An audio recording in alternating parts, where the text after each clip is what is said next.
Hello, my name is Swati, and I am reading this book for Ira. And the story is about the Jetsons' Rosie Come Home. Judy Jetson nervously drove through rush hour traffic on one of the galaxy's busiest skyways. By her side was the family's robotic maid, Rosie, who was also doubling as Judy's driving instructor. Don't worry, Judy, Rosie reassured her. You will pass your driving test. Rosie, are you all right? Judy asked. Not to worry, Rosie answered. It's just a case of the microchip hiccups. When they arrived home at Jetson's apartment, Rosie began her next job of the day, cleaning Elroy's bedroom. Watch out for my scale model of the Titan Trade Towers, he called to her. But within seconds, Rosie had tripped over Astro, sprawling into Erlo's project and knocking it down. Sorry, Roy boy, chirped Rosie. I guess my peripheral location sensor are on the blink. Meanwhile, George was looking for his favorite slippers. He had just spent a grueling 3 hours at work and was ready to relax. You shouldn't have left those things lying around, Mr. J, Rosie scolded him. They really clogged up my computerized canister. George was annoyed. He loved those slippers, but they have been under this chair for 20 years, he whined. Sorry about that, said Rosie, but to make it up to you, I made your favorite dish for dinner. Come and get it. The Jetsons sat down and dug in. Yuck, said George, frowning. That's not Solaris Soffel. Rosie laughed. Of course not. It's Venusian vegetable delight. But Rosie, said Jen, we all hate this stuff. You know that. Humans, exclaimed Rosie, leaving the dining room in a huff. Jane and George were really worried that something was very wrong with Rosie. George zipped over to visit Henry Orbit, the robot expert. If anyone could help, Henry certainly could. Sounds like her microchip master cylinder needs replacing, said Henry when George had explained the problem. Why don't you sneak a peek at Rosie's odometer late tonight when she's offline? After Rosie had gone to sleep that night, George checked and found that she was 35,000 miles overdue for a master cylinder replacement. No wonder she's been acting so strangely, thought George. But at least now we know what to do. First thing in the morning, George and Jane headed off to Robot City to get Rosie a new part. No problem, said the salesman. What's the model number? She's a Meccano-made XB500, answered Jane. What are you, madam? An antique dealer's? The salesman laughed. The manual alone has become a collector's item. He led them over to a row of shiny new robots. Why not consider a state-of-the-art Meccano 2000, he suggested. She has hyperdrive, Hoover feed to ensure totally silent operation, and she is user-friendly. No, thank you, said George impatiently. We just want a new master cylinder for our XP500. We wouldn't dream of giving her up, Jane added. She is practically a member of the family. While George and Jane were at the RoboCity, Rosie arrived at George's office with a bag lunch. Mr. J left without this? Mr. Spacely, she told his boss. May I give it to him, please? Your Mr. J hasn't even come in yet, Rosie, Spacely growled. If you see him, tell him he is late. Oh dear, Rosie said, beeping nervously. I hope nothing bad has happened to him. I would better use my employer locator sensor. Rosie quickly tracked George and Jane to Robot City. When she looked through the window, she saw them with the salesman watching the Macnomate 2000 demonstration. I can't believe it, she cried. The Jetsons want to replace me. Rosie immediately raced home and began packing her things. After all I have done for them, she wailed. They didn't even give me a month's notice. If I put my circuits in overdrive, maybe I can be out of here before they fire me. Then she scribbled a goodbye note and left Astro sobbing at the door, wondering why she was leaving. Dear Jetson, goodbye, Rosie. A Macnomide with my experience should have no trouble finding another job. Rosie told herself as she headed for the nearest employment agency. Sorry, honey, said the gum chewing receptionist. No one is hiring old models like you these days. Rosie took the news hard. I understand, she said slowly. Thanks anyway.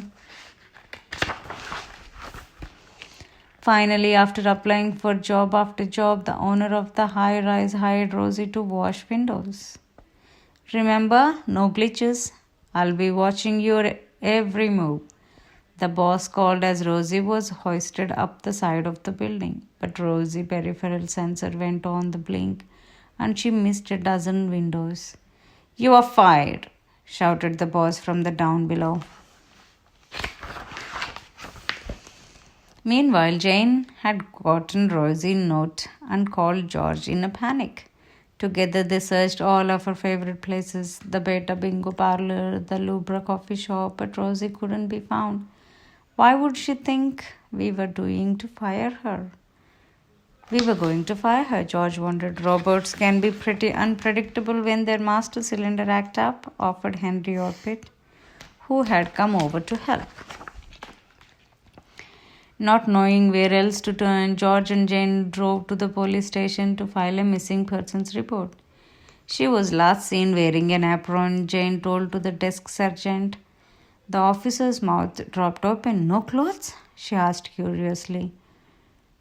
Robots don't wear clothes, George told him. The sergeant threw down his pencil. Robots? This department is for missing persons. Now don't waste any more of my time, he snapped, pointing towards the exit. That night after dinner, the apartment was quiet. I miss Rosie, Elroy said sadly. Who is going to help me with my homework tapes? Judy sighed. And who will give me driving lessons? She wondered. You could ask us, Jane offered. We are your parents. It's not the same, Mom, Judy explained. Rosie is special. Yeah, special, agreed Elroy. Rosie was sure that Jetsons had forgotten all about her. Lonely and tired and yearning for a nice hot cup of cosmic oil, she wandered from place to place, looking for a job. She didn't know where she would live or how she would pay for things. The Jetsons had always taken care of her.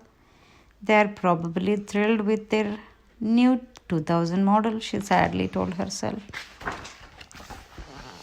As the days passed, life without Rosie became increasingly unbearable for the Jetsons. In fact, George didn't think he could eat Jane's cooking one more night. Not knowing what else to do, he stopped by Robot City and picked up a Macnomite 2000.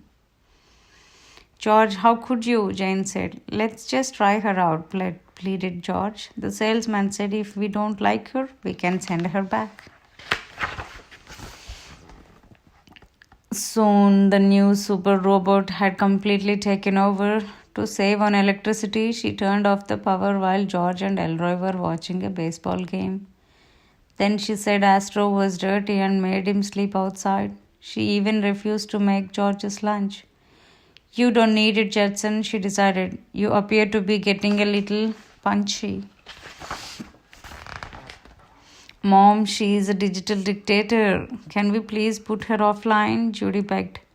But that was impossible because Mechnomide came equipped with gamma backup generators. Jane looked at George. If this is the way of the future, then I don't like it, she said. The entire Judsons family was miserable and wanted Rosie back more than ever. The next day, it was time for Judy to take her driving test, but without Rosie, she was sure she wouldn't pass. Do it for her, Jane urged. Rosie wouldn't want you to quit. You're right, Mom, Judy agreed. I won't let her down. That afternoon, Judy cruised down the skyway with the instructor at her side. Excellent, he complimented her. Who taught you how to drive? Rosie, Judy exclaimed. There she is. I beg your pardon? Asked the confused instructor. On that bench over there, Judy cried. I have found her. Without warning, Judy made an illegal U-turn, causing her instructor and everyone on the ground to panic. Judy slammed on the brakes, jumped out, and ran over to Rosie. We have all missed you so much, Judy cried. I missed you too, said Rosie. When Judy and Rosie arrived at home, the first thing they saw was the Mechnomide 2000. Judson residence, the robot said as she greeted Rosie. Who, or should I say, what is calling? Rosie burst into tears. I wasn't missed at all, she declared. I have been replaced just as I suspected. Rosie, wait. You don't understand, Judy called as Rosie zipped back out of the apartment. Jane heard the commotion and came running. What's going on? She asked. I found Rosie, but when she saw this, Judy explained, pointing to the new maid, she left. Why are you all so worried about the piece of transistorized trash? Chirped the Mechnomide. Oh, button your microchip, snapped Jane. Judy, gather everyone together. We have got to find Rosie before she does something drastic. By now, Rosie was well on her way to the junkyard. The Judsons don't want me, and I am no good to anybody, she said dejectedly. I malfunction all the time. I have no place else to go. I'll be more useful as a scrap metal. And then she sat herself down on the big heap of cars and appliances and waited to be compacted and crated away. I bet I know where she went, cried Elroy. The Jupiter junkyard. Come on, let's go. When the Judsons got there, they saw a huge compactor ready to flatten Rosie into a pile of scrap metal. Rosie, come down from there and hurry, Judy yelled. I can't, I'm stuck, cried Rosie. Hang on, George told her. And with the rest of the family pulling behind him, he freed Rosie from the heap of metal in the nick of the time. Back at home, everyone celebrated Rosie's return. Thank goodness we got to the junkyard when we did, George said to Rosie. All you needed was the new master cylinder. Now you're good as new. Thanks, Mr. J, Rosie chipped. I should have known you wouldn't choose this maniac Mechnomide over me. Now, if you will excuse me, I have some unfinished business to attend to. And with that, Rosie escorted the 2000 model to the door. Okay, folks, how about some dinner? A little Venusian vegetable delight, perhaps? Rosie asked. George was alarmed. Rosie, are you feeling all right? He said. Just kidding, Mr. J, Rosie replied. See, I have got my senses of humor back. Oh, Rosie, Jane laughed. You are out of this world. What does it mean? The end. Wait, guys. She's nice, honey. I have a question. So, why do Lunamoths have two tongues? But guess what, guys? So a Lunamoth is a kind of moth. Bye. Remember, it's me and Swati.